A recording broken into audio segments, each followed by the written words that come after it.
नमस्कार दोस्तों, मैं विकास कुमार बरनवाल आपके चैनल बरनवाल ट्यूटोरियल्स में आप सभी लोगों का स्वागत करता हूं। दोस्तों, ये वीडियो भारतीय बजट और विश्लेषण का पार्ट 2 है। इससे पहले पार्ट 1 मैंने बनाया है। इसको वीडियो का लिंक जो है मैंने शेयर कर दिया है डिस्क्रिप्शन बॉक्स में, तो आप वहां जा कर के देख सकते हो। तो पार्ट 2 बनाने का मेरा मकसद था कि मैं और आपको विस्तार से कुछ इम्पोर्टेंट पॉइंट्स को बताऊं जो कि उसमें कुछ छूट गए थे। तो बता दूं, उससे पहले आगे बढ़ूं तो मैं आपको बता दूं कि सरकार का साफ तौर पे इसमें बजट पे के विश्लेषण के बाद या बजट पेश करने के बाद जो कहना था सरकार का, कि सरकार ने कहा कि बहुत कम समय में अर्थव्यवस्था में सुधार लाया जाएगा जो मध्य अवधि में ग्रोथ रेट बढ़ाने की वजह बनेगा, लेकिन यह किसानों और छोटे कारोबारियों की आय बढ़ाने में मदद करने वाला भी हो सकता है। सरकार ने ये बात कही है। सबसे ज़्यादा मैं बता दूं कि ये हेल्थ पर जो है फोकस किया गया सरकार को, और रोजगार बढ़ाने का जो है रोड मैप तैयार किया गया है। 3 साल पहले तक के ही आयकर आकलन मामले में जो है जो भी समस्याएं होती थी अब उसको खोला जाएगा, और होम लोन ब्याज पर जो है कर योग आय से 1.5 लाख की कटौती जारी रहेगी। ऐसी तमाम तरह की जानकारियां इससे निकली है। और एक कुछ और इम्पोर्टेंट जानकारियां कि 5 लाख तक का अधिक का माल 1 साल में लेने पर 1% टीडीएस बड़े कारोबारियों के लिए लगने जा रहा है। तो बता दूं कि बजट एक्चुअली है क्या, बजट किस संविधान में बतलाया गया है, तो उसके बारे में मैं विस्तार से बताने जा रहा हूँ। तो संविधान के अनुच्छेद आर्टिकल 112 के अनुसार राष्ट्रपति प्रत्येक वित्तीय वर्ष के दौरान संसद के दोनों सदनों के समक्ष वार्षिक वित्तीय विवरण रखवाते हैं, जिसमें सरकार के गत वर्ष के आय और प्राप्तियों का और व्ययों का ब्यौरा होता है। बजट भविष्य के लिए की गई वह योजना है जो पूरे साल के राजस्व व अन्य आय तथा खर्चों का अनुमान लगाकर बनाई जाती है, जिसमें वित्त मंत्री के द्वारा सरकार के समक्ष अपनी व्यय का अनुमान लगाकर आने वाले वर्ष के लिए कई योजनाएं बनाकर जनता के सामने हर वित्तीय वर्ष के दौरान प्रस्तुत करती है। एक आदर्श बजट में बताऊं तो वह होता है जिसमें किसी का स्वार्थ ना हो। सरकार द्वारा उस बजट में लोग, व्यापार, सरकार, देश, बहुराष्ट्रीय संगठन के लिए, एक व्यक्ति, परिवार, समूह के लिए अच्छी से अच्छी योजनाएं बनाई गई हो तथा खर्च और निवेश किए गए हों तो उसे आदर्श बजट कहा जाता है। तो बजट साफ तौर पर हम सभी अपना अपना घरों में भी तैयार करते हैं, चाहे वो 1 महीना का हो, 1 सप्ताह का हो। जो भी मेरे आय और खर्च होते हैं उसका ब्यौरा जो है निकाल करके रखना या बनाना, वही बजट कहलाता है साफ शब्दों में। तो बजट जो है अब लोगों जो है आसानी से इसको समझ रहे हैं, जानने की कोशिश कर रहे हैं। तो सबसे ज़्यादा बढ़ोतरी जो है किन किन सेक्टरों पे की गई है बजट में राशियों की, तो 178 या लगभग 179% जो है जल संसाधन और स्वच्छता के लिए किया गया है। 2020 में लगभग 21,518 करोड़ की तुलना में 2021 में 60,030 करोड़ रुपए किया गया है। 107% लगभग एमएसएमई सेक्टर के लिए आवंटन किया गया है। 2020 में लगभग 7,552 करोड़ रुपये से बढ़ाकर 15,699 करोड़ रुपये कर दिया गया है। लगभग 53% रेलवे का बजट बढ़ाया गया है। 2021 में 72,215 करोड़ रुपये बढ़ाकर जो है 1,10,054 करोड़ रुपया कर दिया गया है।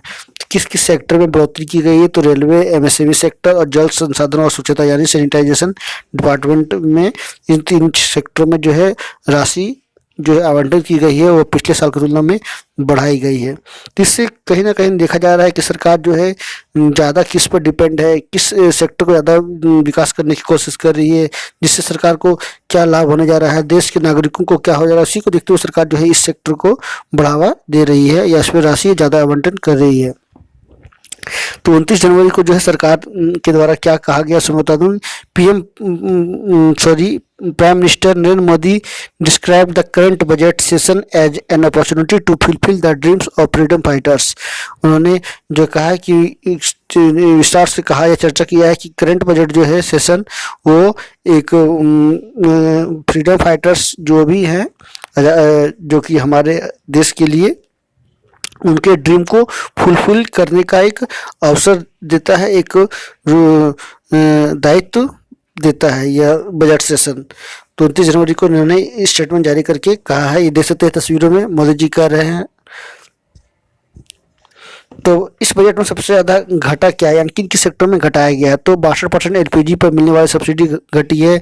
बजट लगभग 3,37,256 करोड़ से घटाकर 14,000 करोड़ रुपये करीब कर दिया गया है। 33% भारी उद्योग का बजट घटा है। 2020 में 1,479 करोड़ से घटाकर 995 करोड़ रुपये कर दिया गया है।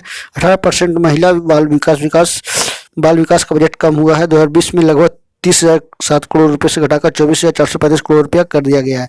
यानी ये 3-4 सेक्टर में एलपीजी की जो सब्सिडियां दी जाती थी, भारी उद्योग का बात की जाए और women and welfare child development की बात की जाती है, इन सेक्टर में जो है राशि घटा दी गई है, इनका आवंटन कम कर दिया गया है।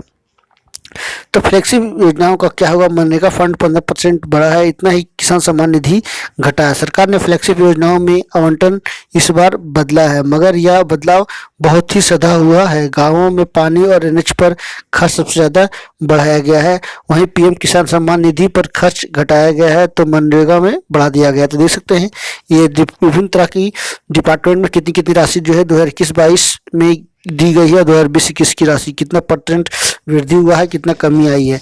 तो मनरेगा की बात की जाए तो 11,500 करोड़ रुपए का अंतर हुआ है, यानी वृद्धि की गई।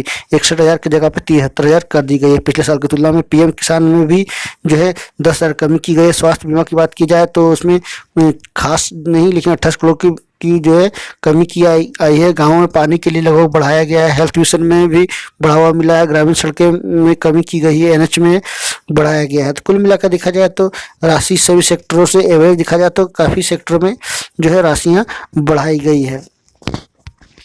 तो सरकार चाह रही है कि इंफ्रास्ट्रक्चर को ज़्यादा मजबूत किया जाए, मैन्युफैक्चरिंग सेक्टर को, हेल्थ सेक्टर को, ये सभी सेक्टर को जो है काफ़ी मजबूत किया जाए, ताकि आने वाला समय जो है भारत एक उभरता हुआ इकोनॉमी बने, एक मजबूत इकोनॉमी बन सके और लोग जो है आत्मनिर्भर बन के यहाँ पे अपना हुनर को, टैलेंट को बरत सके, एक सफल एंटरप्रेन्योर बन सके। इस तमाम तरह की सेक्टरों को सरकार पर काम कर रही है। तो 7.8% घट गया है कृषि का बजट, मगर कृषि शेष से एक साल में बढ़ेगी केंद्र सरकार की कमाई। तो देख सकते हैं कि कृषि शेष किस सेक्टर में कितना कितना लगाया गया है। तो सोना चांदी की बात की जाए तो 2.5%, सेब की 35%, यूरिया 5%, काबुली चना 30%, मसूरी दाल 20%, क्रूड और सोयाबीन सनफ्लावर ऑयल 20%, शराब में 100%, कोल्ड ड्रिंक लिग्नाइट पीट में 1.5%, मटर में 40%, देसी चना में 50%, कॉटन में 5% और क्रूड पाम ऑयल में 17.5%। यानी कुल मिलाकर शराब और देसी चना वगैरह में करीब करीब बहुत ज़्यादा जो सरकार कृषि सेस लगा रही है। तो खेती का बजट लगभग 1.4 लाख करोड़ रुपए से घटकर 1,31,000 करोड़ रुपए रह गया, मगर सरकार ने 12 चीज़ों की कस्टम ड्यूटी पर agriculture infrastructure and development cess लगाया है। सिर्फ इस सेस से होने वाली कमाई ही कृषि इंफ्रास्ट्रक्चर को मजबूत कर सकती है।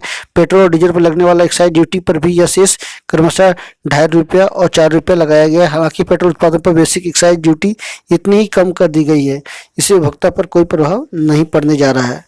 तो इस तरह से आप देख सकते हैं कि किस किस सेक्टर में या किस किस प्रोडक्ट्स में जो है सरकार के द्वारा कृषि सेस जो है लगाया गया है। तो ये जो वीडियो जो था ये काफ़ी इम्पोर्टेंट वीडियो था और काफ़ी एक्सप्लेनेशन किया जा रहा था इसमें। तो आप सभी इससे आशा करता हूँ कि आप सभी इससे आपको काफ़ी कुछ सीखने को मिला होगा इस वीडियो से। तो ये था जो है बजट से जुड़ा हुआ वीडियो पार्ट 2। तो मैंने पार्ट 1 और पार्ट 2 दोनों वीडियो जारी कर दिया है, तो आप इसे देख करके समझ सकते हो कि किस किस सेक्टर में बढ़ावा मिली है सरकार को। ऐसे जुड़े जो भी सवाल आने वाले हैं उसका आप जवाब भी इस वीडियो को देख करके ढूंढ सकते हो। तो ये आज का वीडियो था। तो नेक्स्ट वीडियो के साथ मैं फिर मिलूंगा, तब तक के लिए नमस्कार।